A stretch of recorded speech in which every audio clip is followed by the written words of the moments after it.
ખબરોમાં બન્યા રહેવા માટે બેલ આઇકોન દબાવો અને એબીપી અસ્મિતાને સબસ્ક્રાઇબ કરો.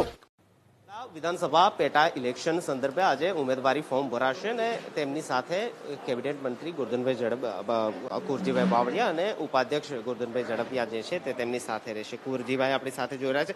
કુરજીભાઈ, ખાસ વિશેષ જવાબદારી ગઢડા બેઠકની આપને સોંપવામાં આવી છે અને ખાસ એવું માનવામાં આવે છે કે કોળી સમાજના મતદારોનું પ્રભુત્વ ધરાવતી આ બેલ્ટ અને આ બેઠક છે. કઈ રીતે જોઈ રહ્યા છો જ્યારે આજે ઉમેદવારી ફોર્મ જે છે તે ભરાશે? ભારતીય જનતા પક્ષના ઉમેદવાર તરીકે ભાઈ શ્રી આત્મારામ પરમાર જેઓ આજે ફોર્મ ભરવાના, જ્યારે આ બેઠક ઉપરથી કોળી સમાજ અને બક્ષીપંચ અને તમામ સમાજના લોકો, એમાં કોળી સમાજના મતદારોની બહુમતી વસ્તી છે.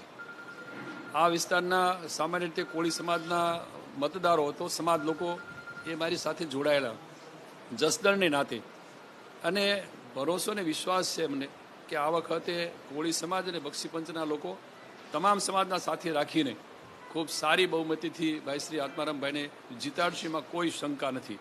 અને કોળી સમાજના લોકો પણ આ વખતે ખૂબ સારી સંખ્યામાં, એટલે ભૂતકાળની અંદર જે રીતે અમારી સાથે જોડાયેલા છે એ જ રીતે આ વખતે એમાં ભારતીય જનતા પક્ષના ઉમેદવાર ભાઈ શ્રી આત્મારામભાઈને કોળી સમાજના મતદારો સારી બહુમતી સાથે જીતાડશે એવો અમને ભરોસો અને વિશ્વાસ છે.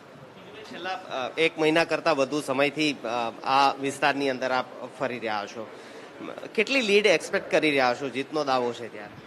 ખૂબ સારી બહુમતીથી જીતશે, એમાં કોઈ શંકા નથી. આંકડો કરો? ના, આંકડો તો પછી કહીશું, પણ અત્યાર સુધીમાં ભારતીય જનતા પક્ષનો ઉમેદવાર આ સીટ ઉપરથી નહીં જીત્યો, એનાથી ખૂબ વધારે બહુમતી લીડથી અહીંથી આ સીટ ઉપરથી આ વખતે જીતશે. ગોરધનભાઈ, ઉમેદવારી ફોર્મ ભરાવાની શરૂઆત થઈ અને બીજેપીના 2 થી 3 જેટલા ઉમેદવારોએ ફોર્મ ભરી દીધા છે.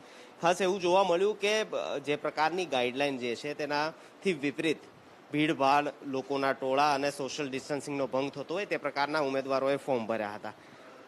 અડધી કલાક પછી આત્મારામભાઈ પણ ફોર્મ ભરવા માટે જશે.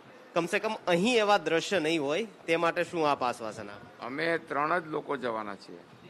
જે કંઈ મીટિંગ કરવાની છે અહીંયા કરી લઈશું. અમારી સાથે કોઈ આવવાના નથી. ઉમેદવાર સાથે 2 લોકો બસ.